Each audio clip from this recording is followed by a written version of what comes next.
मुझको भरपूर विस्तार दो माँ, श्रेष्ठ सपनों का संसार दो माँ। मुझको भरपूर विस्तार दो माँ, श्रेष्ठ सपनों का संसार दो माँ। आज आपको इस कक्षा में गर्भावस्था में योग अभ्यास के बारे में पूर्ण जानकारी दी जाएगी और बहुत सारी चीजें जो अभ्यास में आपको सिखाई जाती हैं वो यहाँ कक्षा में भी आपको सिखाई जाएंगी। तो आप इस तरह से अपनी व्यवस्था बना लीजिए कि आप जो भी चीजें सिखाई जाएं वो आसन की, प्राणायाम की, ध्यान की, उनको आप कर पाए और सीख पाए। तो अपनी कक्षा की ऐसी व्यवस्था बना लीजिए। आराम से बैठ जाइए सभी लोग। चलिए, दोनों हाथों को हम लोग गोद में रखते हैं इस तरह से, बायां हाथ नीचे दाहिना ऊपर ऐसे बनाते हुए ध्यान मुद्रा में। और एक बार हम सभी लोग साथ साथ गायत्री मंत्र का उच्चारण करते हैं। कमर गर्दन को सीधी करते हुए सास्वर गायत्री मंत्र। ओम भूर्भुवः स्वाहा तत्सवितुर्वरेण्यं भर्गो देवस्य धीमहि धियो यो नः प्रचोदयात्। सपोर्ट गुरु सत्ता को प्रणाम करते हैं। परम पूज्य गुरुदेव, परम वंदनीय माता जी के सूक्ष्म उपस्थिति में हम सभी आज की इस सेशन को अच्छे से सुनेंगे और ग्रहण करेंगे। आइए, तो सर्वप्रथम हम लोग योग के विषय में सभी जानकारी लेने से पहले ये जानते हैं कि योग जो है क्या। तो योग शब्द जो है, जैसा कि शब्द से हमें जानकारी होती है कि योग का अर्थ होता है जुड़ना। तो योग शब्द जो है हमारे संस्कृत के युज धातु से लिया गया है। और युज धातु का अर्थ जो है जोड़ना, किसी भी चीज को जोड़ना। तो योग से हमें वैसे ही समझ में आता है कि जब भी किसी चीज को जोड़ते हैं तो कहते हैं योग, योग अभ्यास। तो योग का अर्थ जो है जोड़ना। प्रज्ञा दीदी, आवाज आ रही है मेरी, क्लियर है? जी दीदी, सब क्लियर है। ठीक है। तो योग के अर्थ को हम लोग जोड़ने से जानते हैं। योग जो अभ्यास के अंतर्गत आता है, जब हम इसको अभ्यास के अंतर्गत सीखते हैं कि वास्तव में ये क्या है आध्यात्मिक तौर पे, तब हम इसमें जो इसको चरणों में बताया जाता है, यम नियम आसन प्राणायाम प्रत्याहार धारणा ध्यान समाधि, अष्टांग योग के उसमें बताया जाता है, तब ये अभ्यास के अंतर्गत आ जाता है। कहा जाता है कि आदि योगी शिव जी ने सबसे पहले योग की विद्या जो है, योग के बारे में, योग का जो ज्ञान है वो माँ पार्वती को दिया था। तो इस प्रकार से योग की जो ये विधा है, ये बहुत ही समय से चली आ रही है। भागवत गीता में योग के विषय में जो हमारे ये पूरा ग्रंथ है हमारा, गीता का, ये पूरा योग पर ही आधारित है। इस पे जो है आपके कर्म योग, ज्ञान योग, भक्ति योग के बारे में बताया गया है। तो इसमें कृष्ण भगवान जो है योग को जो है कर्मश कौशलम कहते हैं, यानी कि जो हमारे कर्म की कुशलता है, जो हम कर्म करते हैं, जो हम लोग का कर्तव्य है, वो सब जो है वो हमारे योग अभ्यास योग कहलाता है। परम पूज्य गुरुदेव ने भी योग के विषय में बताया है और उन्होंने कहा है कि जीवन जीने की जो कला है वो हमारा योग अभ्यास है। जिस कला के साथ, जिस अनुशासन से हम जीवन को जीते हैं, अपने कर्तव्यों को, अपने कार्यों को करते हैं, वो हमारे जो है योग अभ्यास। तो इस प्रकार से योग के बारे में हम विभिन्न परिभाषाओं से जानते हैं। पतंजलि, महर्षि पतंजलि जी जो है योग के बारे में कहते हैं कि जो अष्टांग योग का उन्होंने बनाया है विधि विधान, जिसके अंतर्गत यम नियम आसन प्राणायाम प्रत्याहार धारणा ध्यान समाधि आती है, वो जब हम स्टेप बाय स्टेप अपने जीवन में उतारते हैं तो ये हमारा योगमय जीवन कहलाता है। योग वास्तव में हमारे मन को, हमारे शरीर को, हमारे आत्मिक स्तर को एक संतुलन में लाने की क्रिया है। जैसे कहा जाता है कि हमारे 3 शरीर हैं, हमारा स्थूल शरीर, सूक्ष्म शरीर, कारण शरीर है। इन तीनों शरीरों को भी एक लयबद्ध जब हम लाते हैं, तो एक लयबद्ध लाने के लिए जो विधि विधान, जो हम अभ्यास करते हैं, वो सब जो है योग के अंतर्गत आता है। चलिए अब हम लोग आगे बढ़ते हैं। यहाँ पर आप लोगों को योग, अष्टांग योग के बारे में बताया गया है, जो महर्षि पतंजलि जी ने हम लोगों को बताया, जिसमें यम, नियम, आसन, प्राणायाम, प्रत्याहार, धारणा, ध्यान, समाधि के बारे में बताया गया।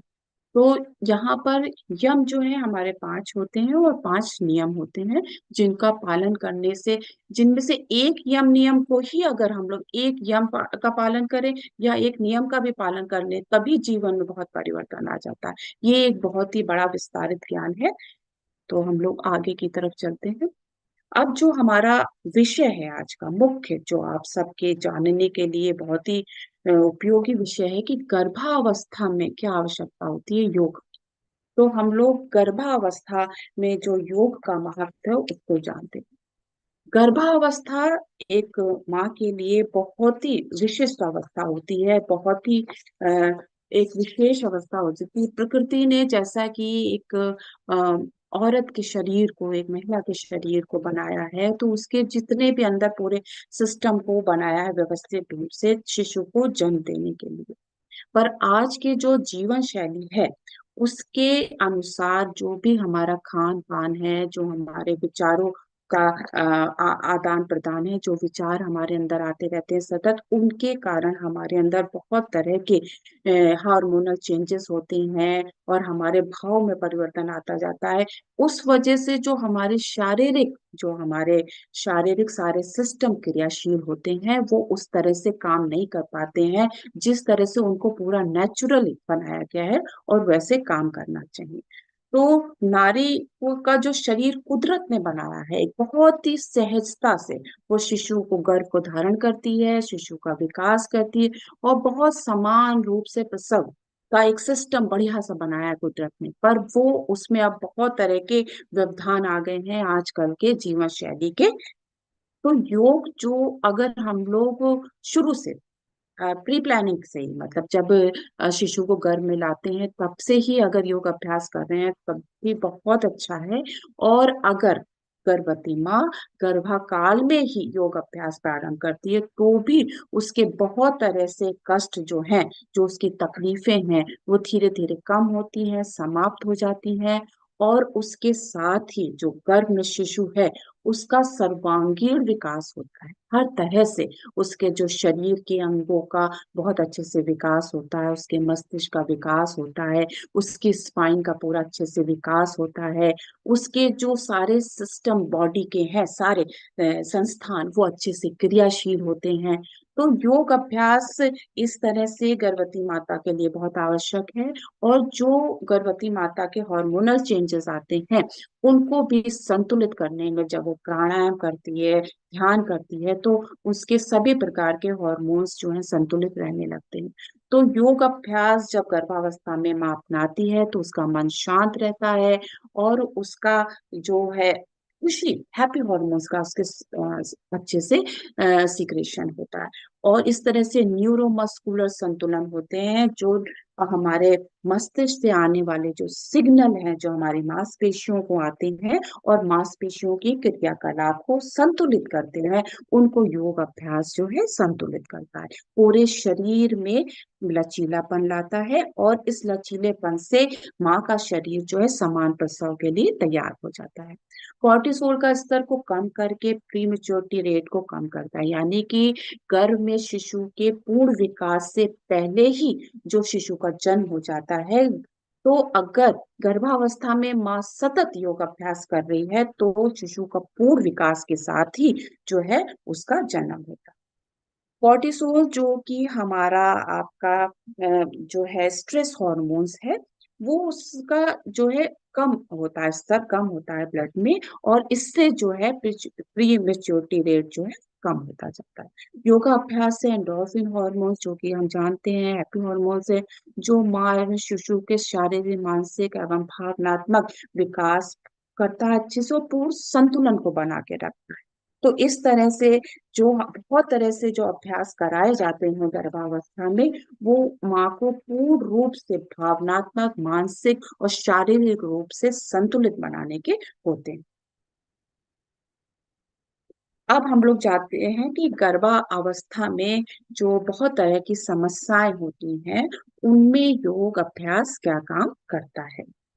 तो योग अभ्यास गर्भावस्था में होने वाली जो भी समस्याएं माँ की उस समय अचानक बहुत सी समस्याएं गर्भवती के उसी समय जब वो गर्भावस्था चल रही होती तभी शुरू होती हैं।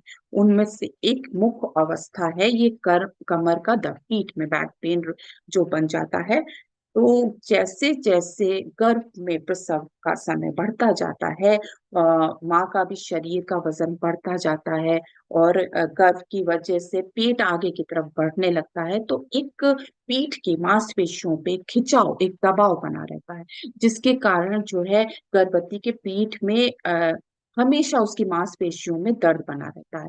तो उसके उस दर्द को ठीक करने के लिए जो है बहुत से योग अभ्यास है, जिसमें संधि संचालन अभ्यास है, मार्जरी अभ्यास है, ये सारे अभ्यास, उनको सेतु बंद का अभ्यास है, ये कराया जाता है। तो धीरे धीरे माँ की जो पीठ की मांसपेशियां हैं वो स्ट्रांग होने लगती हैं, और जो गर्भावस्था में पीठ का, कमर का दर्द उनके लंबर रीजन में बना रहता है, वो धीरे धीरे धीरे ठीक होने लगता है। तो तनाव धीरे कम होता है, पीठ की मांसपेशियां धीरे धीरे स्ट्रांग होने लगती हैं, मजबूती आ जाती है योग अभ्यास से, और कमर का दर्द ठीक होने लगता है। तो हमारी बहुत सी बच्चियां जो शिशु के जन्म के बाद भी बताती है कि उस समय तो योग अभ्यास से हमारा कमर का दर्द बिल्कुल ठीक हो गया था, और अब भी शिशु के जन्म के बाद भी उनको किसी भी प्रकार का कष्ट नहीं होता है काफी समय तक। उसके बाद भी वो शिशु होने के बाद भी आसन अभ्यास प्रारंभ कर देती है।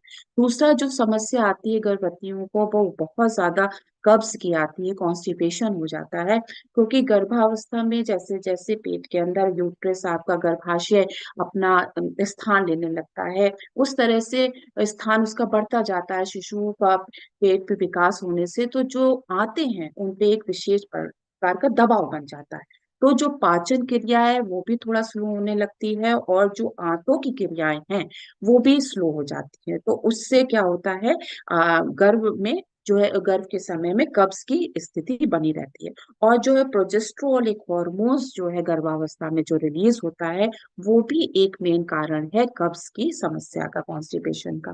तो योग अभ्यास में जब हम लोग सभी प्रकार के आसन कराते हैं, संधि संचालन के अभ्यास है, चक्की चालन के अभ्यास है, पूर्ण तितली के अभ्यास है, तो इनसे जो है क्रियाशीलता बढ़ती है, और जो एक प्रेशर आ रहा होता है हाथों पे वो थोड़ा थोड़ा कम होता है, और पाचन शक्ति, पाचन क्रिया भी बढ़ती है, जिससे कब्ज की समस्या धीरे धीरे माँ की ठीक होने लगती है। वज्रासन में भी बैठने के लिए बताया जाता है, भोजन करने के पश्चात भी माताएं बैठती हैं, योग अभ्यास सिखाते समय भी उनको वज्रासन में बैठाया जाता है, तो इससे उनके जो है कब्ज की समस्या, कॉन्स्टिपेशन धीरे धीरे ठीक होने लगती है। उसके बाद की एक समस्या है जो अक्सर होती है गर्भवतियों को, वो है चिंता की।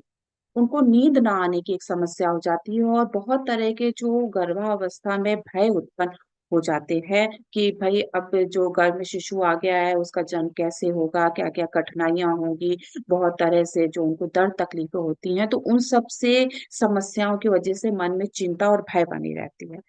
तो योग अभ्यास में उनको प्राणायाम कराया जाता है, उनको योग निद्रा का अभ्यास कराया जाता है, शवासन का, और अजपा जप जो है, सोहम साधना कराने से भी बहुत सारी समस्याएं गर्भवतियों की ठीक हो जाती हैं। नाद योग भी जो करते हैं उनसे भी मन में एक शांति आती है, और जो चिंता की उनकी समस्या, बार बार जो नेगेटिव थॉट्स बार बार चलते रहते हैं, वो रिमूव हो जाते हैं जैसे जैसे वो ध्यान करती हैं। रोज योग निद्रा का अभ्यास कराया जाता है, सब आसन, तो उनके अंदर जो अवचेतन में चिंता के जो थॉट हैं वो धीरे धीरे रिमूव हो जाते हैं, और उनको अच्छे से नींद आने लगती है, खुशहाली वाली उनकी मनस्थिति बन जाती है। रात में नींद ना आने की भी यही समस्या होती है, क्योंकि बहुत तरह से जो एंजाइटी बनी रहती है या मूड स्विंग उनके होते रहते हैं, वो भी एक कारण बना रहता है। तो जब हम लोग ध्यान करते हैं तो अल्फा तरंगे बढ़ती हैं मस्तिष्क में, जो मस्तिष्क की एक शांति की स्थिति लाती हैं और मस्तिष्क को एक संतुलन में बना के रखती हैं। उससे आपके नींद ना आने की भी समस्याएं धीरे धीरे कम हो जाती है। गर्भावस्था में एक और जो ये समस्या होती है गर्भवतियों को, डायबिटीज, उसी समय जो उनका शुगर का जो स्तर होता है वो बढ़ जाता है। तो उसके लिए भी धीरे धीरे क्या होता है कि वजन बढ़ने के साथ साथ ही जो कोशिकाएं हैं वो इंसुलिन को अच्छी तरह से उपयोग नहीं कर पाती हैं, और उसकी वजह से भी उनके अंदर ये समस्या उत्पन्न हो जाती है। तो माताओं को, गर्भवतियों को चक्की चालासन से भी प्रभाव पड़ता है, संधि संचालन से भी, वज्रासन से भी। ये सारे आसन जो धीरे धीरे करती हैं तो उनकी समस्याएं अपने आप ठीक हो जाती हैं, और कोई भी दवाई भी इन सब चीजों के लिए उनको नहीं लेनी पड़ती है। हाइपर एसिडिटी की भी समस्या बहुत ज्यादा होती है, क्योंकि जैसे जैसे पेट के अंगों पे दबाव होता है तो पाचन शक्ति जो है कमजोर हो जाती है, और खाना फिर पेट में पड़े पड़े अगर बार बार माँ खा रही है, अक्सर खा रही है, जल्दी जल्दी खा रही है, क्योंकि उस समय भूख काफी लगती है, तो जो खाने की जो उसकी प्रतिक्रिया क्रियाशीलता है वो चेंज हो जाती है। बेसमय भी खा लेती है, कभी रात में देर से खा लिया कभी, तो उन सब से भी ये हाइपर एसिडिटी और गैस की प्रॉब्लम होती है, जलन बनती है, अपच हो जाता है। इन सब के लिए भी आपको एक तो दिनचर्या अच्छे से बताई जाती है, खान पान बताया जाता है, समय, वॉकिंग करना, उनको टहलना, मतलब हम लोग जरूर बताते हैं कि आपके लिए आपकी सभी लगभग समस्याओं को दूर करने के लिए टहलना बहुत जरूरी है। उसके बाद भी अगर बहुत बनी रहती है एसिडिटी, तो हम लोग शीतली और शीतकारी जो है ये अभ्यास भी उनको कराते हैं, ताकि जलन और वो उनकी कम हो जाए। चक्की चाल आसन से भी ठीक होता है। तो ये सारे अभ्यास उनको धीरे धीरे कराए जाते हैं। प्राणायाम उनके लिए बहुत अच्छा है, नाड़ी शोधन प्राणायाम से भी उनको बहुत लाभ होता है। तो पेट की ये सारी समस्या, उसके साथ उनको ज्ञान भी दिया जाता है, उनको बताया भी जाता है कि आप ये गलत कर रहे हो, अगर आप ये सब चीजें अपनी बदलोगे, पानी पीने की कैसे किस तरह से पानी पीना चाहिए, बैठ के फूट भर भर के ओम करते हुए, तो उससे ही बहुत सारी समस्याएं ठीक होने लगती हैं। पैरों में जैसे सूजन आने की समस्याएं हैं, पैरों में ऐंठन और पैरों में दर्द की बहुत समस्या रहती है गर्भावस्था में। अक्सर बच्चियां हमारी बताती हैं कि हमारे पैर सूजे हुए हैं, बहुत दर्द है, चलते समय भी हम थक जाते हैं। तो गर्भावस्था में जब नित्य रोज के क्रम में संधि संचालन के अभ्यास करते हैं, जिसके अंदर पैरों के सभी जोड़ों के अभ्यास कराए जाते हैं, तो धीरे धीरे पैरों की जो मांसपेशियां हैं वो स्ट्रांग होने लगती हैं, क्योंकि शरीर का भार बढ़ रहा है। जैसे जैसे गर्भावस्था में गर्भ बढ़ता जाता है, पेट बढ़ रहा है, आपका वजन बढ़ रहा है, तो उन सब का प्रभाव क्या होता है, पैरों पे आने लगता है। तो पैरों की मांसपेशियों में एक दबाव आने लगता है, जिससे शरीर का जो द्रव है पैरों में ही नीचे जमा होने लगता है और पैरों में सूजन आ जाती है। तो योग अभ्यास से ये सूजन धीरे धीरे ठीक हो जाती है, पैरों का जो ब्लड सर्कुलेशन है वो अच्छा हो जाता है, और पैर जो है आपके स्ट्रांग होने लगते हैं। मॉर्निंग सिकनेस की भी जो समस्याएं होती हैं, जैसे कि अब नींद भी, क्योंकि अप डाउन कभी आ रही है कभी ठीक से नहीं आ रही है, तो माँ बिल्कुल सुबह उस तरह से ताजो उसमें बिल्कुल तरोताजा रूप में नहीं उठ पाती है, उसको जो है थकान रहती है, और बहुत से उठने का बिल्कुल मन नहीं करता, आलस से बना रहता है। तो ये जो हमारा प्रोजेस्टेरॉल हॉर्मोन्स है उसकी वजह से ही मूड स्विंग होती है, कभी कभी कुछ खाने का मन होता है, कभी कभी कुछ भी खाने का मन नहीं होता। ये सब चीजें भी हार्मोनल चेंजेस की वजह से आती है।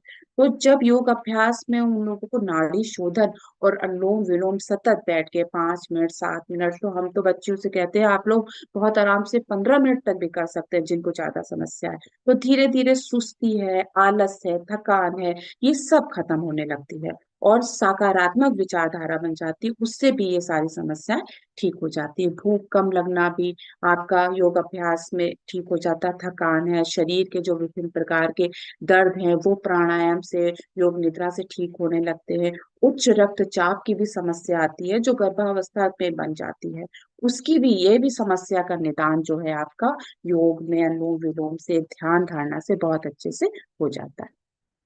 उसके बाद ये है गर्भावस्था में होने वाली और अन्य समस्याएं जो आपकी, जैसे pre term labour, pre maturity delivery, यानी कि पूरा गर्भ से पूरा प्रसव पहले हो जाना, शिशु का पूरा विकास होने से पहले ये समस्या भी अक्सर आ जाती है। आजकल के दौर में एंजाइटी की वजह से जैसे जैसे माँ, बहुत सी माताओं को चिंता बहुत बनी रहती है, वो सब का प्रभाव हार्मोनल चेंजेस की वजह से शिशु के बाद ऊपर आता है, और समय से पूर्व ही कभी कभी जो है प्रसव हो जाता है। तो ये भी आपके गर्भावस्था में अगर योग अभ्यास आप करते रहते हैं, जिसमें ध्यान आपको रोज मेडिटेशन कराया जाता, अफर्मेशन कराया जाता, उससे आप ठीक होने लगते हैं। और जो है, जैसे आपकी जो है इंट्रा यूरेटाइन ग्रोथ रिटार्डेशन है, ये जो एक समस्या है, जो बच्चे का सही से विकास ना होना, वजन का कम होना, ये सारी समस्याएं भी योग अभ्यास में धीरे धीरे ठीक हो जाती है।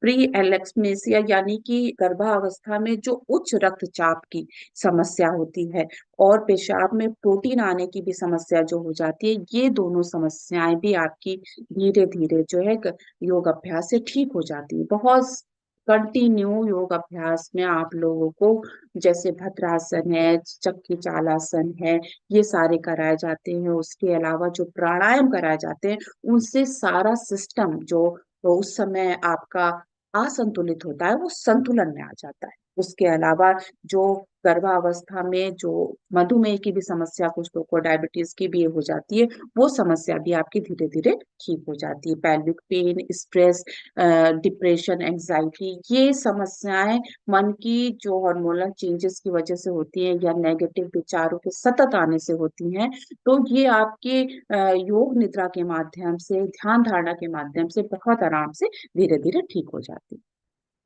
अब देखिए, योग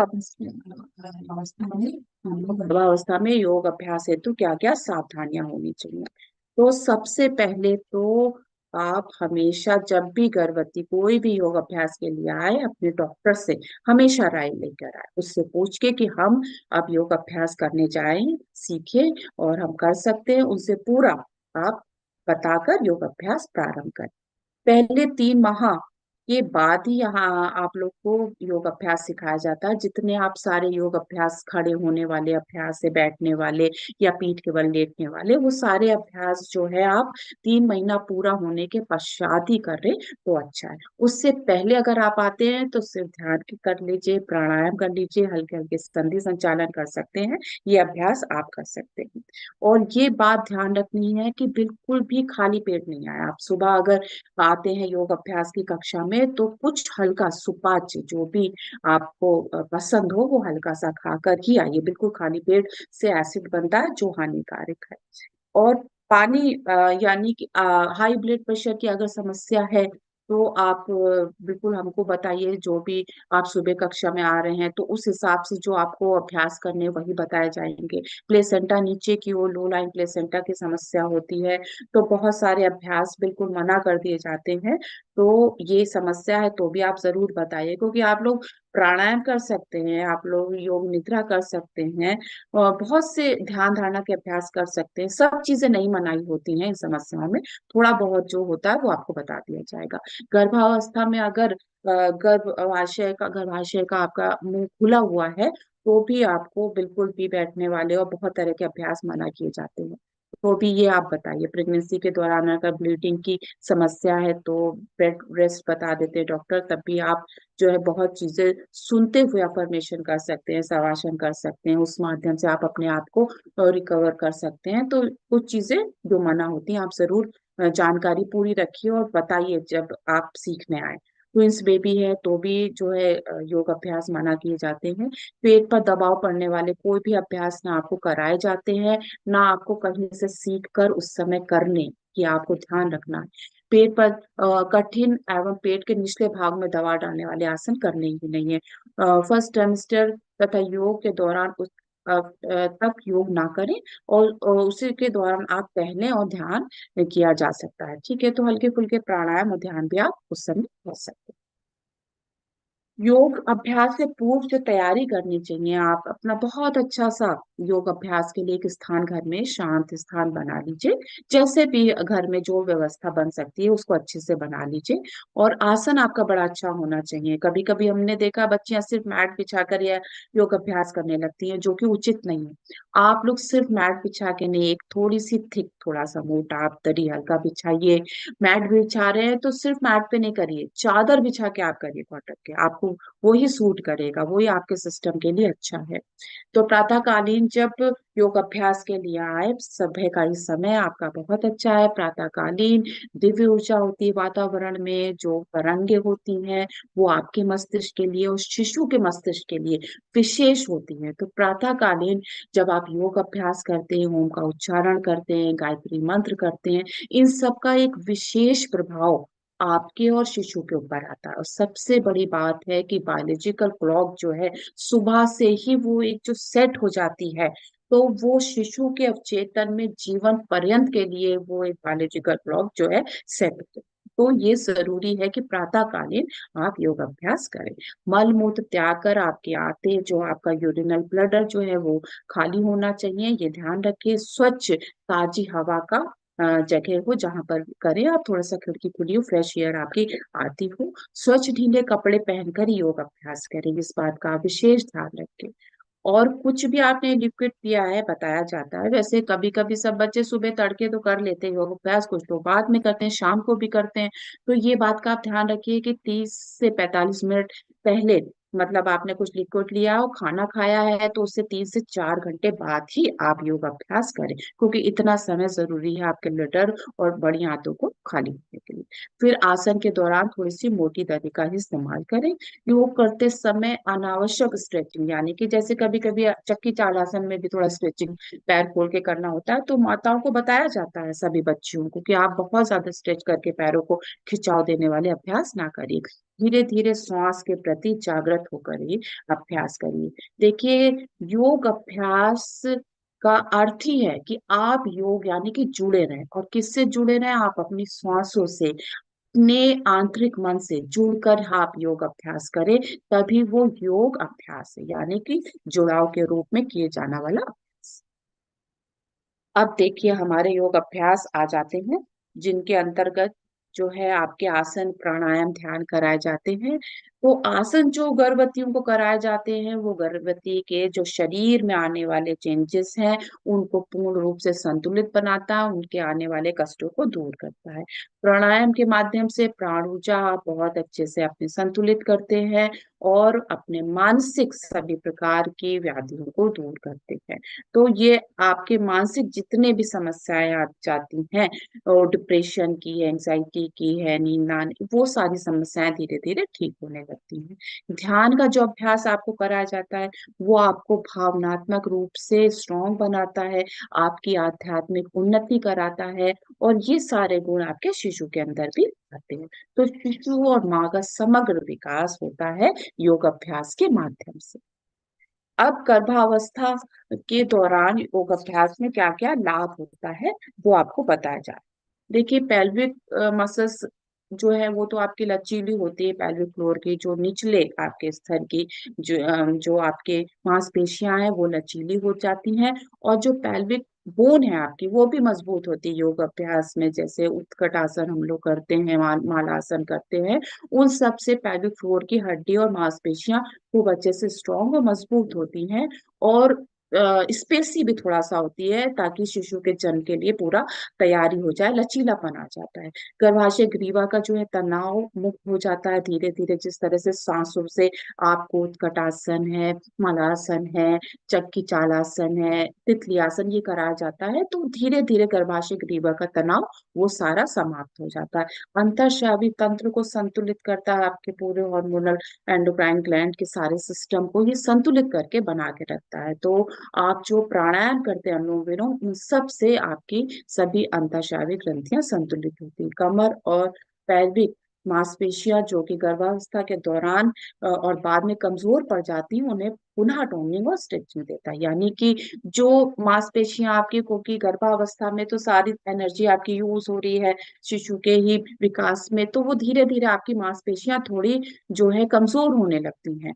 तो योग अभ्यास आप सतत करते रहते हैं, प्राणायाम करते रहते हैं, तो जो एनर्जी लेवल है वो आपका अच्छा बना रहता है, शरीर में आपके ऑक्सीजन का स्तर अच्छा बना रहता है। इससे आपकी मांसपेशियां कमजोर नहीं होने पाती। सूक्ष्म अभ्यास जो आपको कराए जाते हैं योगाभ्यास में, संधि संचालन के अभ्यास जिनको जॉइंट्स मूवमेंट कहते हैं, वो आपके पूरे शरीर को, यानी कि पैरों से लेके आपके ऊपर गर्दन तक के और आपके आंखों के भी अभ्यास कराए जाते हैं, जिनसे पूरा शरीर आपका लचीला बनता है और ऊर्जा का स्तर आपका बहुत अच्छा बन जाता है गर्भवतियों का। इस प्रकार से उनके जो स्टिफनेस आती रहती है, जो उनके समान प्रसव के लिए बाधा बनती है, वो धीरे धीरे समाप्त हो जाती। सिर्फ अगर माताएं, गर्भवती माएं संधि संचालन का अभ्यास भी करती रहती हैं, तो भी उनका पूरा शरीर जो है समान प्रसव के लिए तैयार हो जाता है।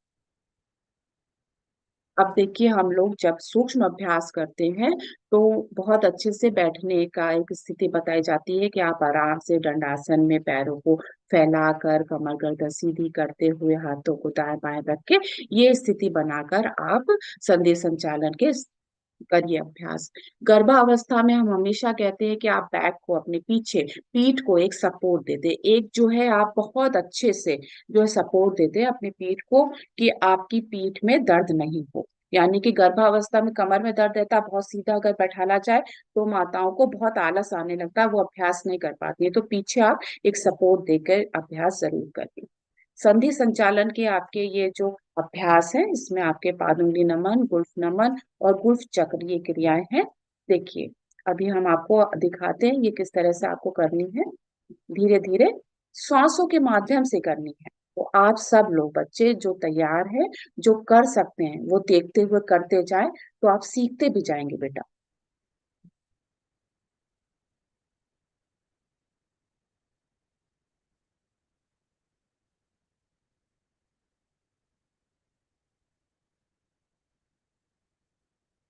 बहुत आराम से पैरों को आप लोग सामने आसन पे फैला लेंगे। ठीक है। और पहला ये जो आपका अभ्यास है, पादुंगली नमन है। देखिए, आप ऐसे बहुत आराम से टेक लगा के बैठ सकते हैं, अपने अच्छे से सपोर्ट बना लीजिए और बहुत आरामदायक स्थिति बना के आप योग अभ्यास करिए। बिल्कुल भी तनाव को बिल्कुल लेकर मत योग अभ्यास करना है। आप पैरों को आराम से ढीला कर लेते हैं, सहज बना लेते हैं बिल्कुल। फिर उसके बाद से पैरों की जो उंगलियां हैं, ये आप आगे की तरफ जब मोड़ेंगे तो श्वासों को छोड़ेंगे, और जब उंगलियां आप सीधी करेंगे तो श्वास भर लेंगे। ठीक है, तो ये श्वास भरी और धीरे धीरे आप चेक कर सकते हैं आराम से। हाँ, हल्का सा हाथ आप पेट पे रख सकते हैं कि दबाव खिंचाव ना आए, और धीरे धीरे ये आपने श्वास छोड़ी। ठीक है, श्वास छोड़ते हुए सारी उंगलियों को अच्छे से मोड़ लिया, और फिर श्वास को भरते भरते आपने उंगलियां आराम से, और फिर धीरे धीरे पूरा आराम से मोड़ो। तो इस क्रिया को आप बहुत आराम से 5 से 7 बार कर सकते हैं। ठीक है। चलो,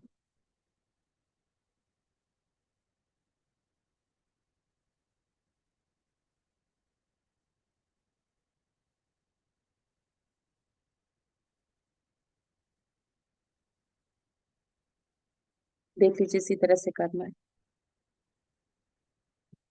फिर आपका ये जो है गुल्फ नमन, इसके लिए आपको पंजों को ऐसे बाहर की तरफ ऐसे खिंचाव देंगे, ये श्वास भरी एंकल ज्वाइंट से ऐसे, और श्वास को छोड़ते हुए आप पैरों को पूरा अपनी तरफ खींच लेंगे, ये पूरा।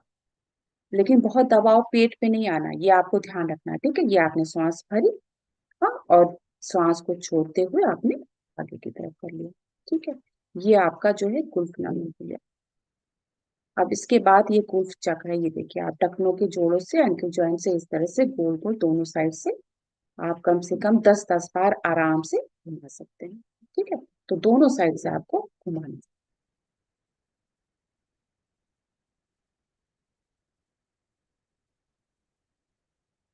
फिर इसके बाद का ये आपका हाथों का अभ्यास है। हाथों के अभ्यास संधि संचालन के देखिए, हाथों की उंगलियों से शुरू करते हैं, मुष्टिका बंद, अंगूठे को अंदर करके ये आपने श्वास छोड़ी और ये श्वास भरी। ठीक है, ये आपने अंगूठे को अंदर करके श्वास छोड़ी, अंगूठियों को कस के बंद कर लिया, अंगूठियों की सारी जोड़ें अच्छे से काम करती हैं। तो ये आपको ध्यान रखना है पूरा कि श्वासों के साथ ही करना है, ये श्वास छोड़ी और श्वास भरी। अब ये आपका मणिबंध नमन है। तो आपकी कलाइयों के हिस्से से हाथ जो है आगे की तरफ जब झुक रहा है तो ये श्वास छोड़ी और ऊपर करते हुए आराम से श्वास। तो ये आप बहुत आराम से कर सकते हैं। जब श्वास भरी, अब ये आपने मणिबंध चक्र कर लिया, आप अपनी कलाइयों को अच्छे से घुमा लिया आपने। तो ये भी दोनों साइड से आप 10-10 बार आराम से कर सकते हैं। तो ये आपके संधि संचालन के अभ्यास हो जाते हैं। इसके बाद आपका स्कंद संचालन है। आप देखिए बहुत अच्छे से, ये देखिए कंधों को रोटेशन इस तरह से सीधे, बिल्कुल आपको कमर रखनी है, सीधे आपको कंधे गर्दन रखनी है, ये ध्यान रखना हो। आराम से इसको जोड़ को आपको घुमाना है इस तरह से। तो दोनों साइड से आप क्लॉकवाइज एंटी क्लॉकवाइज कम से कम एक श्वास में एक चक्कर आए इस तरह से आप घुमाएंगे। ठीक है, आराम से। और ये आप बहुत आराम से 10-10 बार दोनों साइड से कर लेंगे। इसके बाद है ग्रीवा संचालन, गर्दन के आपके अभ्यास। देखिए ये सब आपके संधि संचालन के अभ्यास में आते हैं, सारे जॉइंट्स मूवमेंट के। तो बहुत आराम से देखिए, गर्दन को बहुत ज्यादा नीचे नहीं झुकाना, ये आप देखिएगा। हाँ, आराम से श्वास भरते हुए ऊपर लेके और धीरे धीरे छोड़ते हुए सामने की तरफ लाए। बहुत ज्यादा आपको नीचे नहीं झुकाना है, क्योंकि आप पूरी टाइम नीचे सर झुकाकर ही काम करते हैं। तो पूरा ऊपर ले जाइए आराम से, पूरा अपने विशुद्धि चक्र को, आपका थ्रोट चक्र जागृत होता है और जिससे आपका जो है उदान प्राण अच्छा होता है बहुत अच्छे से। विचार आपके सकारात्मक होते हैं। जितने भी नेक के अभ्यास हैं ये बहुत अच्छे से ब्लड सर्कुलेशन आपके हार्ट से ब्रेन की तरफ करते हैं। और गर्दन की जड़ता अगर नहीं रहती है तो स्पाइन का बहुत अच्छी क्रियाशीलता होती है, आपका नर्वस सिस्टम की बहुत अच्छे से सारी क्रियाशीलता होती है, जो कि गर्भा वैसे भी हर समय आवश्यक है। पूरा नर्वस सिस्टम आपका संतुलित और स्वस्थ रहे, और गर्भावस्था में जो तनाव आता है वो धीरे धीरे रिलीज हो जाता है इस अभ्यास से। तो इस तरह से लेफ्ट और राइट भी आपको ये आप पूरा गए, श्वास छोड़ते हुए श्वास भरते हुए सामने की तरफ आना है और श्वास छोड़ते हुए।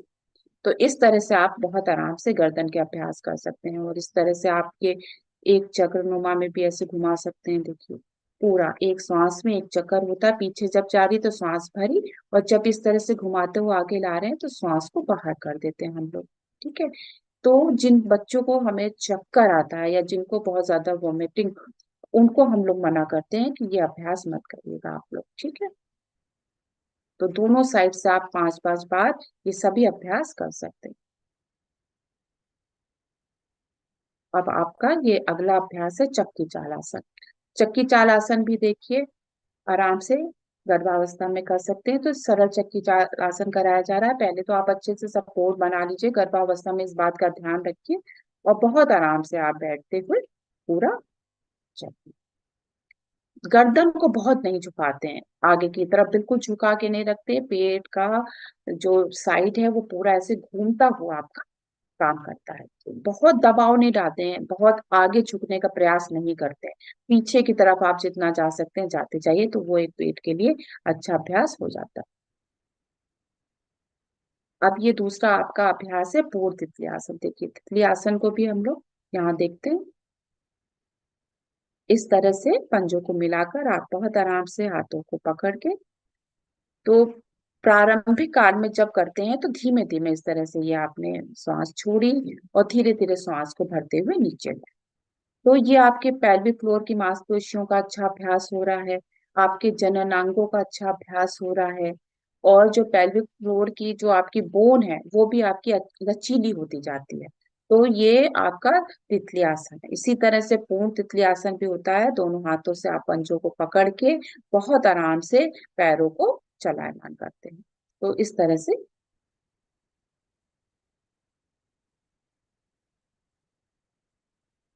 अब ये आपका दूसरा अभ्यास है वज्रासन। देखिए ये आपके पाचन क्रिया को बहुत अच्छा करता है, मेटाबॉलिज्म आपकी अच्छी करता है ये।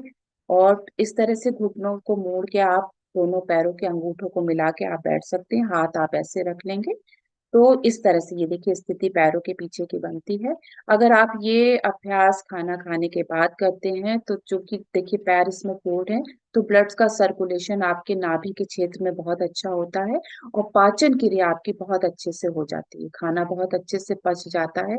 रात में खाना खाने के शाम को जब भी आप दिन में भी इस ऐसे खाना खाने के पश्चात आप वज्रासन में बैठे 5 मिनट, 7 मिनट, 10 मिनट जितना, अगर लेकिन पैरों में सूजन है और अगर घुटनों में दर्द है तो आप ऐसी स्थिति में मत बैठिए। ठीक है। इसके बाद ये आपका नेक्स्ट अभ्यास है मार्जरी आसन कैट पोज। ये आपके पूरे स्पाइन के लिए, मेरुदंड के लिए बच्चों अभ्यास है। वज्रासन में बैठने के पश्चात हम घुटनों और हथेलियों पे आ जाते हैं, बीच की दूरी सामान्य रखते हैं और जब हम गर्दन ऐसे ऊपर करते हैं तो श्वास भरते हैं और इस तरह से पीठ को ऊपर करते हुए गर्दन जब नीचे करते हैं तो श्वास को छोड़ देते हैं। ठीक है। इस तरह से ये हमारी पूरी मेरुदंड चलती है, आपकी पूरी ऊपर गर्दन से लेके सर्वाइकल से नीचे लंबर का पूरा सेक्शन ये आपका क्रियाशील होता है और जो जड़ता स्टिफनेस आती है वो दूर हो जाती है, कमर का दर्द दूर हो जाता है, रीढ़ की हड्डी आपकी लचीली होने लगती है, रीढ़ की पीठ की जो मांसपेशियां हैं वो धीरे धीरे स्ट्रांग होने लगती हैं। तो सुबह आपको प्रातःकालीन योग अभ्यास में कम से कम 15-20 बार ये अभ्यास कराया जाता है, जिससे आपकी पीठ बहुत अच्छे से मजबूत हो जाती है। नेक्स्ट उसके बाद खड़े होने वाले अभ्यास है, जिनमें सबसे पहला आपका अभ्यास आपको ताड़ासन कराया जाता है। तो खड़े होने वाले अभ्यासों में सीधे इस तरह से आप खड़े होके हाथों को ऐसे उंगलियों को फोल्ड करके आप ताड़ आसन के पेड़ की तरह, जैसे ताड़ का पेड़, अपने पूरे शरीर को एक सीधा खिंचाव देते हैं श्वास भरते हुए और श्वास को छोड़ते हुए हाथों को नीचे ले आते हैं। तो ये अभ्यास भी आपको 5-7 बार कराया जाता है, जिससे आपकी पूरी मेरुदंड सीधी होती है, शरीर आपका पूरा मांसपेशियां स्ट्रांग होती हैं, आपके अंदर एकाग्रता और संतुलन की स्थिति बनती है। आपकी मांसपेशियां पूरे पैरों से लेकर सर तक का पूरा अभ्यास है ये आपका, और कमर दर्द भी इससे ठीक होता है, पूरे शरीर में एक नई ऊर्जा आती है। चलिए नेक्स्ट आपका अभ्यास है उत्कट आसन, चेयर पोज है। इसको भी देखिए, ये एक विशेष अभ्यास है गर्भावस्था में।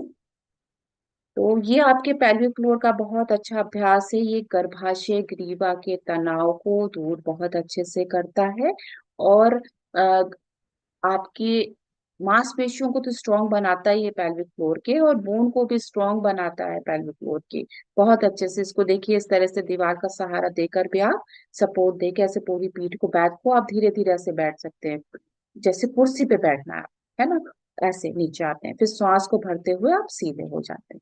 इस तरह से भी कर सकते हैं आप घर में मेज है या ऐसे कुर्सी चेयर के ऐसे सपोर्ट करके या कुछ भी हैंडल जैसा भी होता है उसको भी पकड़ के आप ऐसे कर सकते हैं, धीरे धीरे जैसे कुर्सी पे बैठते हो बिल्कुल नीचे आराम से आ गए और फिर धीरे धीरे श्वास भरते हुए सीधे हो गए। तो इससे पेल्विक फ्लोर की मांसपेशियां आपकी अच्छी लचीली हो जाती है। अब इस तरह से नमस्कारम आसन है, स्वेटिंग। अब ये देखिए किस तरह से आप करेंगे आराम से।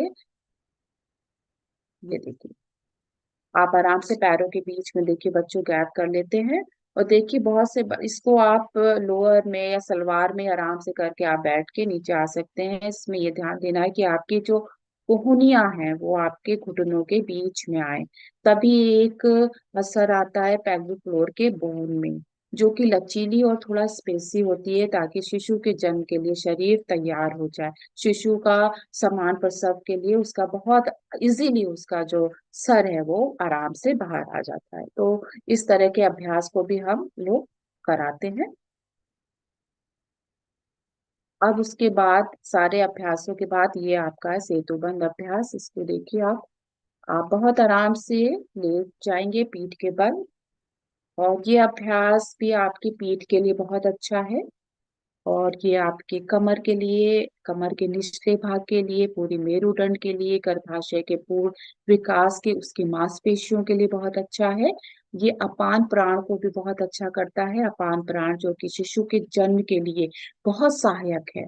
नेचुरल जो प्राण एक हमारे शरीर में दिया गया है, जो शिशु के बिल्कुल समान प्रसव करने में पूरा आपको उपयोगी होता है, वो प्राण भी इस एक अभ्यास से बढ़ता जाता है। तो श्वास को आपको लेते हुए शरीर को ऊपर की तरफ करना होता है, धीरे धीरे आप जैसे पैर ने मोड़ा और आपने ऐसे श्वास लेते हुए आप ऊपर की तरफ आए आराम से बहुत, और इससे जो लोअर नीचे की तरफ लोअर एब्डोमेन में एक प्रेशर आता है हर समय दर्द बना रहता है निचले हिस्से में, वो भी धीरे धीरे धीरे ठीक होने लगता है आपका।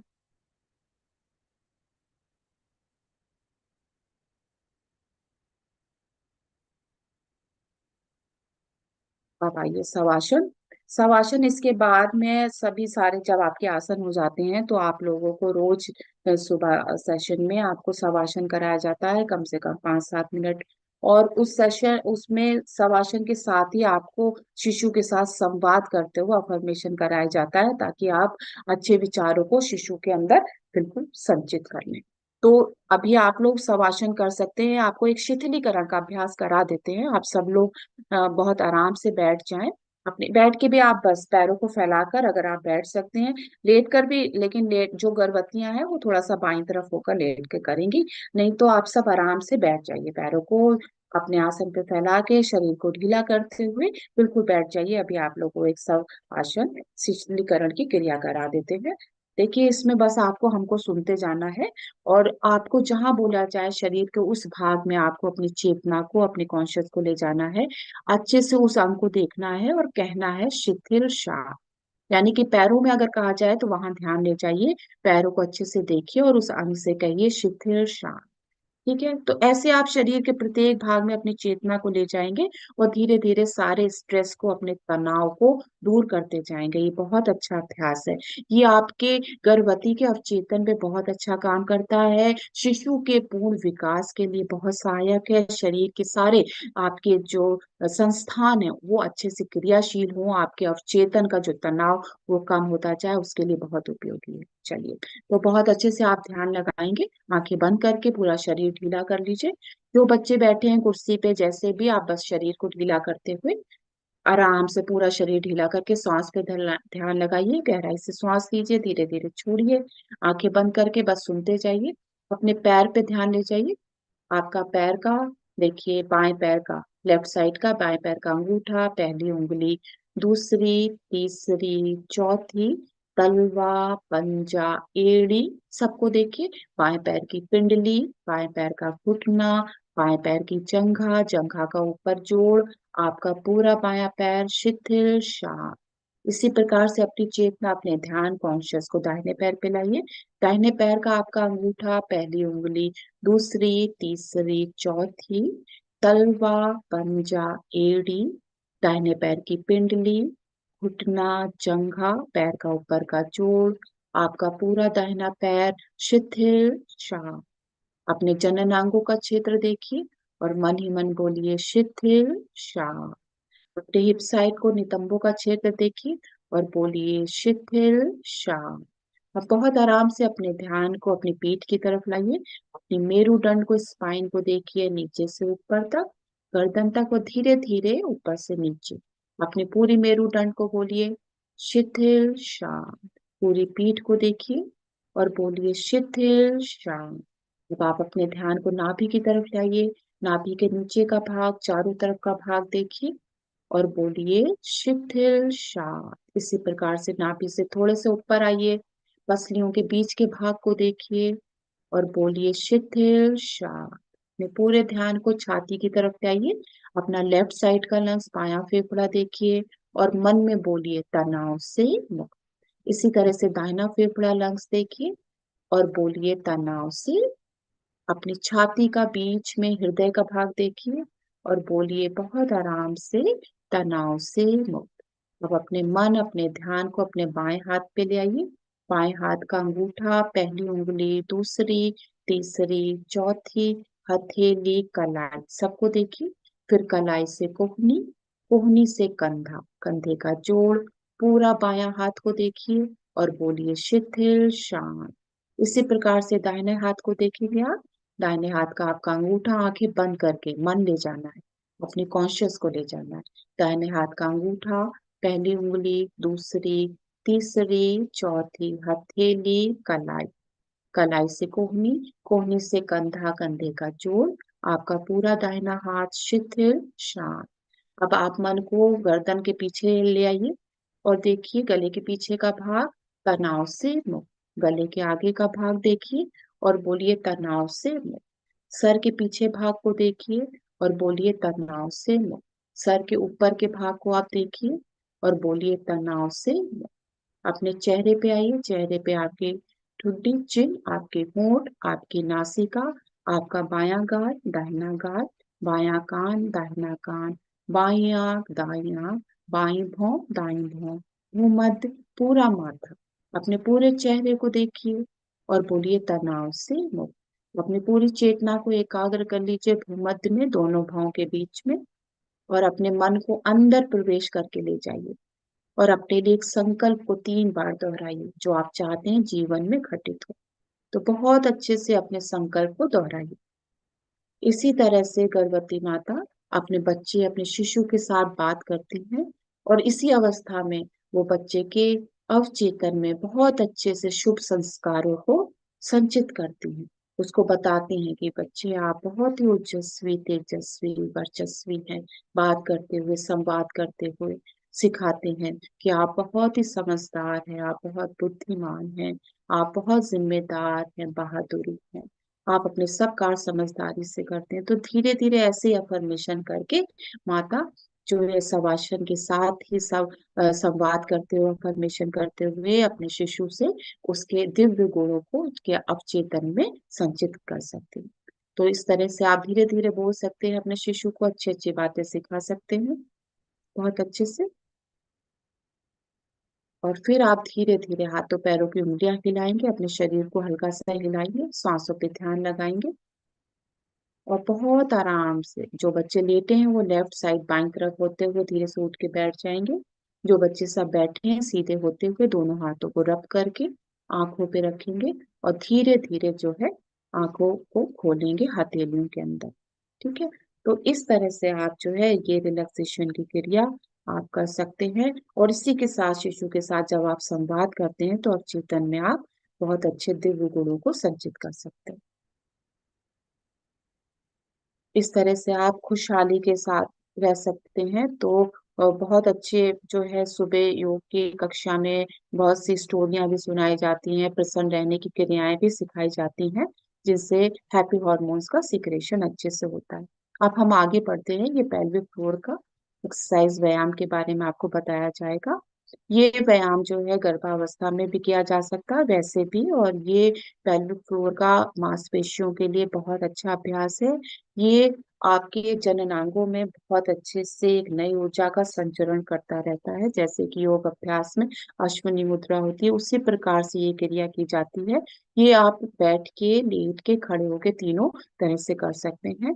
इसमें आपको करना क्या है कि आपको अपनी योनि मार के अपनी वजाइना की मांसपेशियों को ऊपर की तरफ ऐसे खींचना है जैसे यूरिन को रोकते हैं, होल्ड करते हैं, उस तरह से खींचा और फिर धीरे से आपको छोड़ दिया। फिर आराम से उसको खींचा मांसपेशियों को, फिर धीरे से उसको रिलीज कर दिया।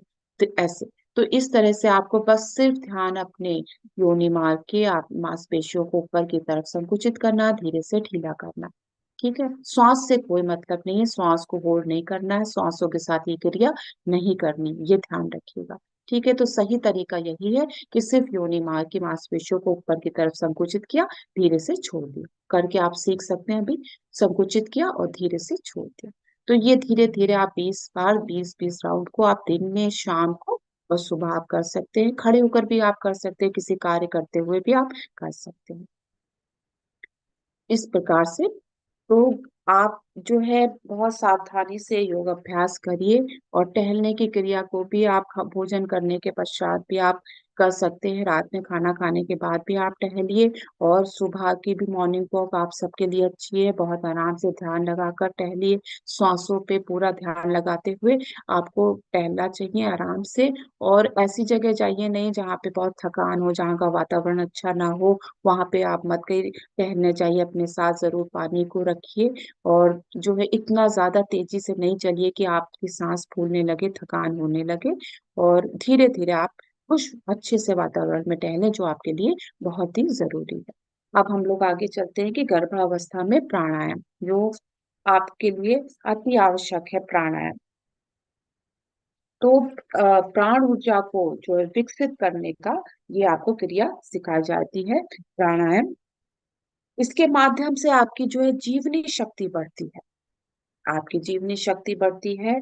और के माध्यम से आपके शरीर में एक नवीन ऊर्जा आती जाती है। रोज जो अभ्यास में प्रातःकालीन दिव्य ऊर्जा के समय आप लोग जो प्राणायाम करते हैं, आप अपने अंदर नित्य निरंतर जो है जीवनी शक्ति को बढ़ाते जाते हैं, और गर्भावस्था में आपके शिशु का भी प्राण शक्ति, प्राण शरीर जो है बहुत ओजस्वी बनता जाता है।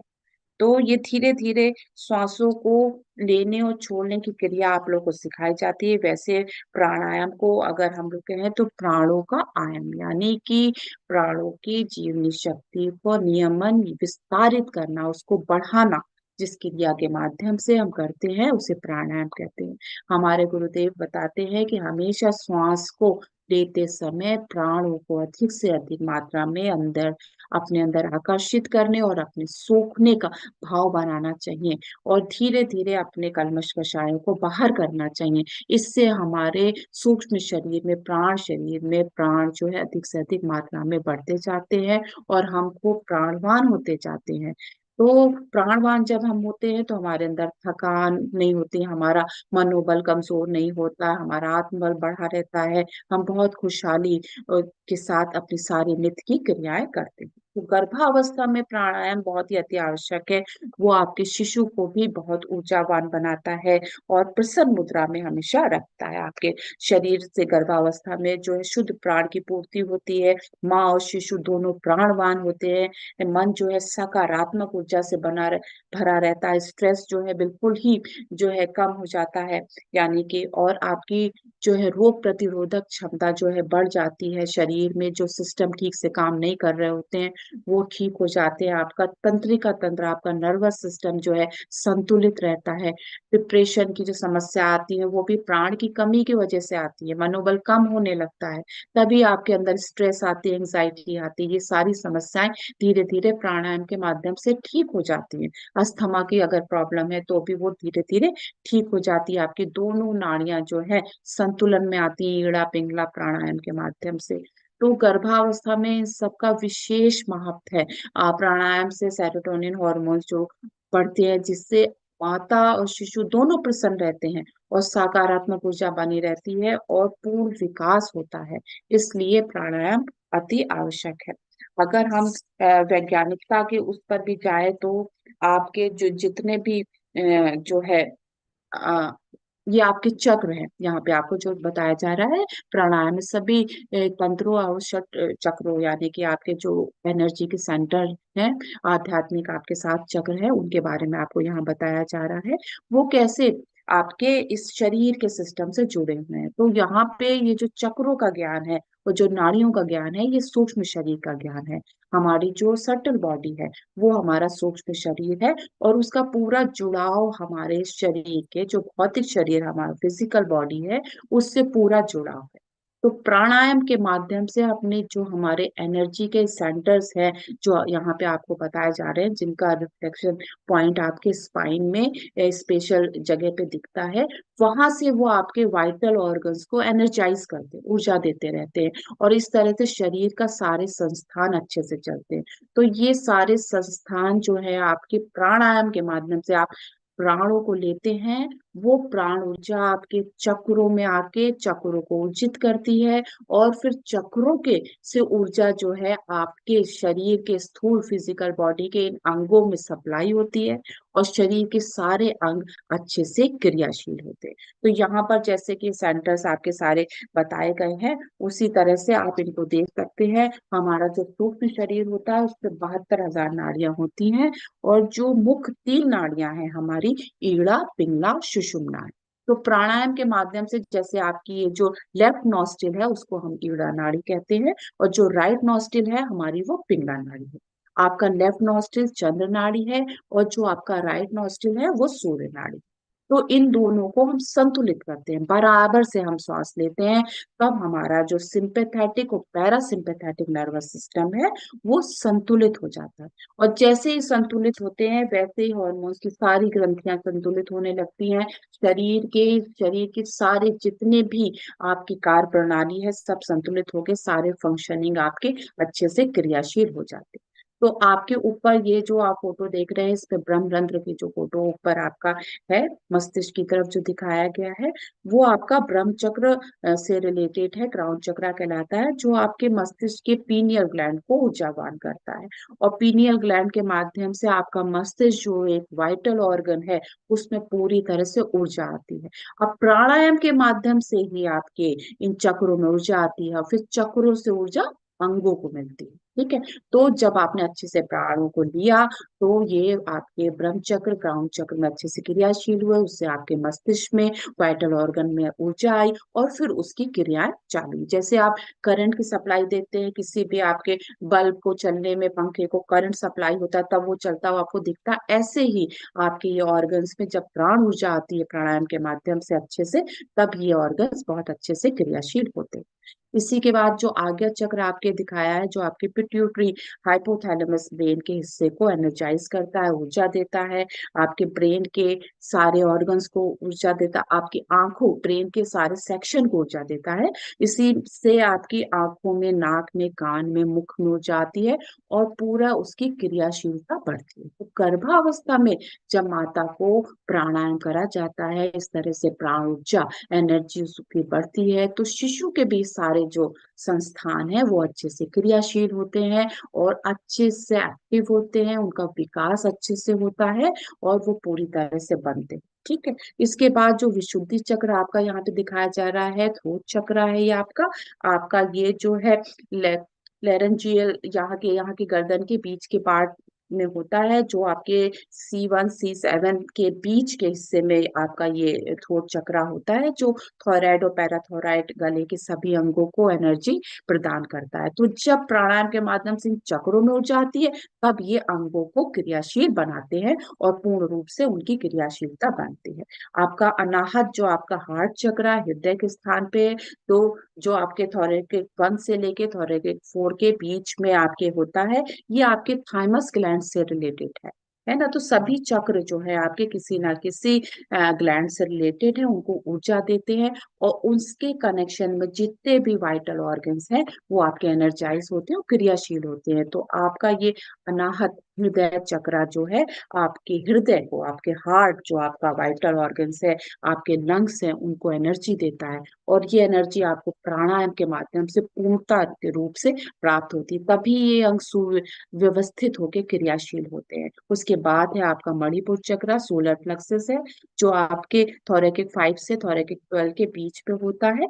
ये आपके वाइटल ऑर्गन लिवर में वो अच्छे से एनर्जी देता है, पैनक्रियाज को एनर्जी देता है, और पेट के पाचन, आपके स्टमक को अच्छे से एनर्जी देता है, तब ये सारे अंग आपके अच्छे से क्रियाशील होते हैं, और ये सिस्टम कार्य करते हैं। उसके बाद है आपका स्वादिष्ठान चक्र, सैक्रल चक्र भी कहते हैं। ये आपके नंबर 1 से 3 के बीच में होता है, और ये हमारी बड़ी आंत को भी एनर्जी देता है, नीचे के सेक्शन में यूरिनल ब्लैडर को भी एनर्जी देता है, सेक्स ऑर्गन्स को भी एनर्जी ये काफी हद तक देता है। इसकी बहुत सारी एनर्जी आपके पैरों को भी, जो हम चलते फिरते खड़े होते हैं, उसमें भी सप्लाई होती है। उसके बाद आपका मूलाधार चक्र आता है, बेसिक चक्र है नीचे आपका, जो S2 S3 के सैक्रल सेक्शन में है आपके।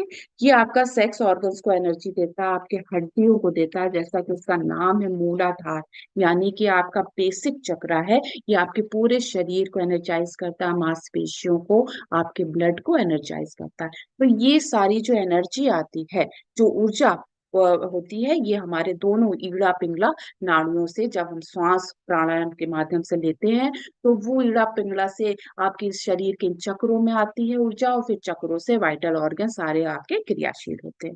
अब अगर हम प्राणायाम ठीक से नहीं कर रहे हैं, लोग कोई भी नहीं कर रहा है, मान लीजिए चंद्र नाड़ी आपकी, ईड़ा नाड़ी ही कंटिन्यू चल रही है, तो क्या होगा?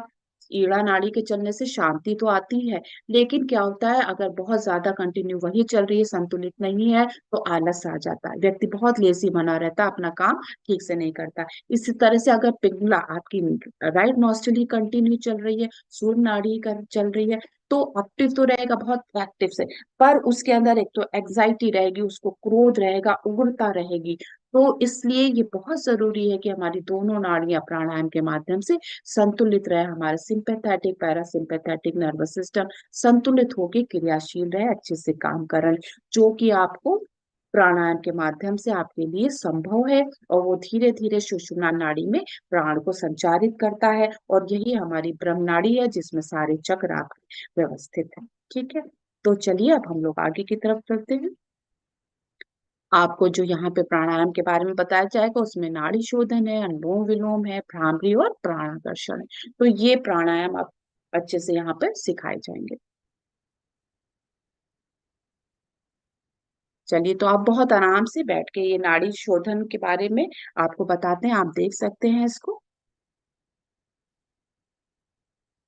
तो देखिए, नाड़ी शोधन करने के लिए ना आप सीधे आराम से बैठ जाएंगे, जो बच्चे सीखना चाहता हैं सीख सकते हैं। आप अपने दाहिने हाथ से प्रणव मुद्रा ऐसे बना लेंगे आराम से, जैसे इसमें चित्र में बना है, और बाएं हाथ से आप ज्ञान मुद्रा बना लेंगे ऐसे। ठीक है, इंडेक्स आपकी ये फिंगर और थंब को ऐसे मिला के। ठीक है, तो अब आप जो है राइट नॉस्ट्रिल को ऐसे बंद करके लेफ्ट से 3 बार श्वास लेंगे, धीरे धीरे लेफ्ट से ही छोड़ेंगे 3 बार, फिर राइट को बंद करेंगे, लेफ्ट को बंद करके राइट से 3 बार लेंगे, धीरे धीरे राइट से छोड़ेंगे, फिर हाथ को नीचे कर लेंगे, दोनों नासिका से लेंगे और मुख से छोड़ेंगे। तो ये आपको 3 3 बार करना है। अभी आप देखिए,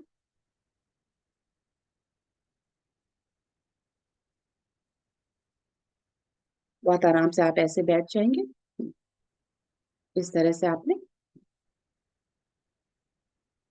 बनाया, और बाई नासिका से आपने आराम से सांस ली, बाई से ही छोड़ी, पुनः बाई से लिया, बाई से छोड़ना है, कुंभक आपको नहीं करना है। फिर से बाई से आप लेंगे, बाई से ही सांस को छोड़ देंगे।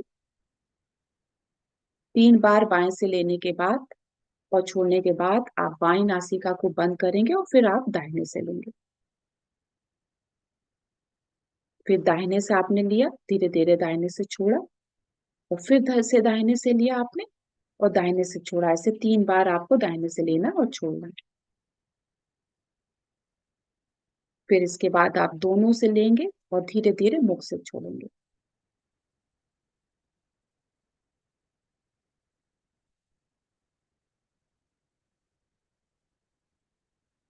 धीरे धीरे इसी प्रकार से करना है।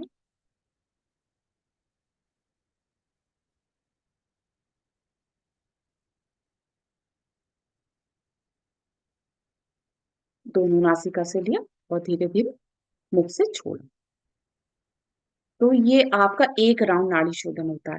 ठीक है, तो आप कम से कम 3 राउंड, और जो है 3 से 5 राउंड आप नाड़ी शोधन रोज करें। तो धीरे धीरे आपकी दोनों नाड़ियां संतुलित हो जाएंगी, और पूरी एनर्जी आपके स्पाइन के थ्रू चक्रों में फैलेगी, और सारे संस्थान आपके अच्छे से क्रियाशील होंगे। तो नाड़ी शोधन से आपका नर्वस सिस्टम जो है संतुलित होता है, आपकी बहुत सारी समस्याएं जो है वो ठीक हो जाती हैं। अर्थराइटिस की है जैसे जठराग्नि आपकी बढ़ती है, और आपकी भूख अच्छे से संतुलित हो जाती है।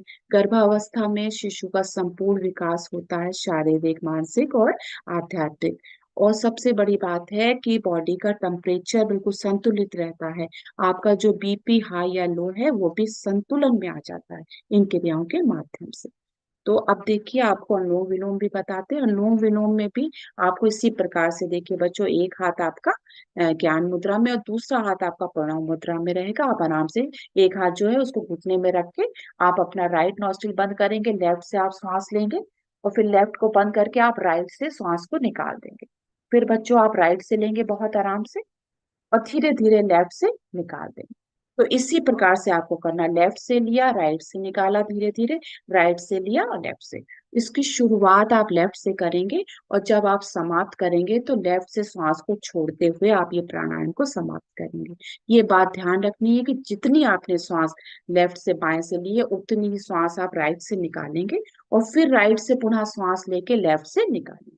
तो इस तरह से नासिकाओं को बदलते हुए आप सांस लेंगे और छोड़ते जाएंगे। ये अभ्यास भी आप 5 से 7 मिनट कर सकते हैं, आराम से धीरे धीरे 15 मिनट कर सकते हैं। ये बहुत ही अच्छा अभ्यास है और ये आपके पूरे नर्वस सिस्टम को संतुलित करता है। आपके सिंपैथेटिक पैरासिम्पैथेटिक नर्वस सिस्टम संतुलित होकर आपके ब्रेन के दोनों साइड में पूरा एनर्जी अच्छे से सप्लाई होती है और ब्रेन का दोनों साइड संतुलित हो जाते हैं। तो ये अभ्यास आपके लिए बहुत ही आवश्यक है। इसके बाद भ्रामरी प्राणायाम हम लोग करते हैं। भ्रामरी प्राणायाम में भी आप सहजता से आराम से बैठ सकते हैं और बैठते हुए मेरुदंड को सीधी रखिए। दोनों आप इस तरह से भी कर सकते हैं, ऐसे उंगलियों को बंद करके, ऐसे आप इंडेक्स फिंगर से कान को ऐसे हल्का सा बंद करते हुए भी आप भ्रामरी कर सकते हैं और इस तरह से आप हाथ को रखते हुए भी, ऐसे आपने कान बंद करे और धीरे धीरे ये उंगलियां ऐसे रख ली। हाँ, इस तरह से प्रत्याहार से स्थिति बना के आप ऐसे भी भ्रामरी कर सकते हैं। तो भ्रामरी में आपको क्या करना है, आपको सांस लेनी है नासिका से और होंठ को बंद करके गले से भ्रमर जैसी गुंजन, जैसे भौरे की गुंजन होती है, ऐसी गुंजन को आपको निकालना है और इसकी तरंगों को मस्तिष्क में अनुभूति करना है। जब ये तरंगे यहाँ घूमेंगी तो धीरे धीरे श्वास नासिका से बाहर आ जाएगी और आपका मस्तिष्क का सारा स्ट्रेस ऐसे बाहर आ जाएगा। तो आप 3 बार, 5 बार, 7 बार ऐसे करते हैं। आपने पुनः सांस ली और गुंजन किया और उससे जो सांस छूट रही, स्ट्रेस बाहर आ गया। फिर से आपने सांस ली और गुंजन किया। तब देखिए इसको ऐसे करना है। एक बार कर सकते हैं, जो बच्चे सीखना चाहते हैं हल्का सा कान बंद करें, उंगलियों को रखें बेटा, सांस भरिए,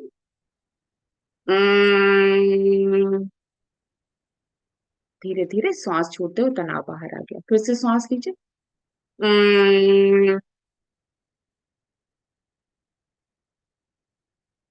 तो इस तरह से आप धीरे धीरे करते हुए 5 बार, 7 बार, 9 बार करते हैं। सोने से पहले भी भ्रामरी कर सकते हैं।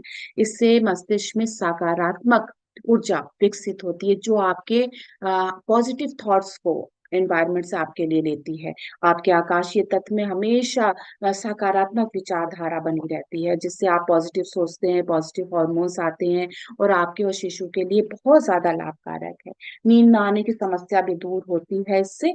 और इससे जो है कोई भी समस्या जो होती है, अगर ये करते रहते तो ऑपरेशन अगर होता है, जिनका बेबी ऑपरेशन से होता है, वो भी बहुत जल्दी से रिकवर हो जाता है, बहुत सारी समस्याएं उनकी ठीक हो जाती हैं।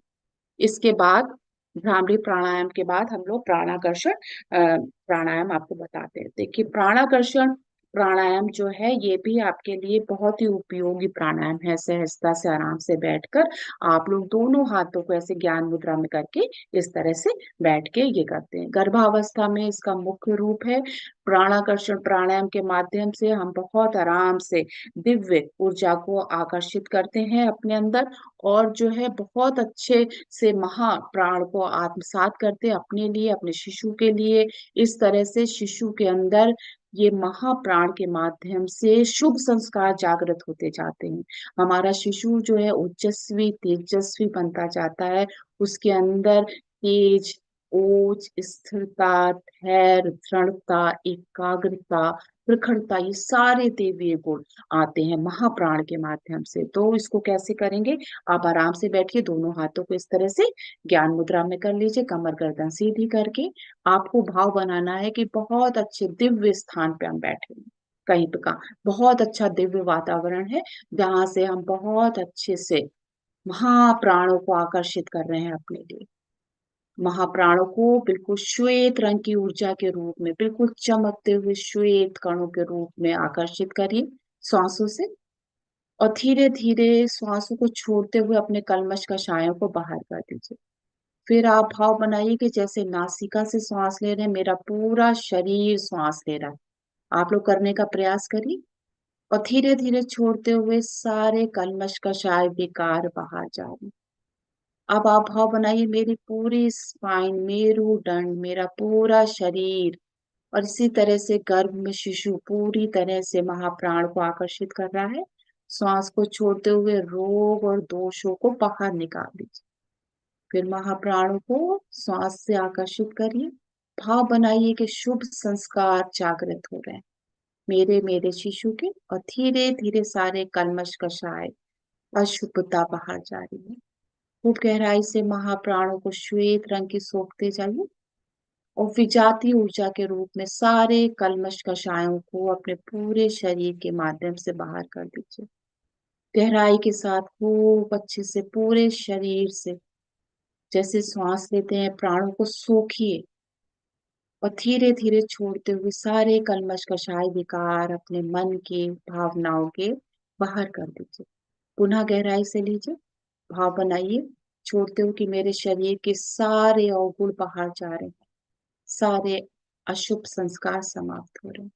तो ऐसे आप भाव करते हुए 5-7 मिनट, 15 मिनट प्राणाकर्षण करते हैं, प्राण तत्व को आप बढ़ाते हैं अपने लिए, अपने शिशु के लिए और सारे दिव्य गुणों को जागृति करते हैं।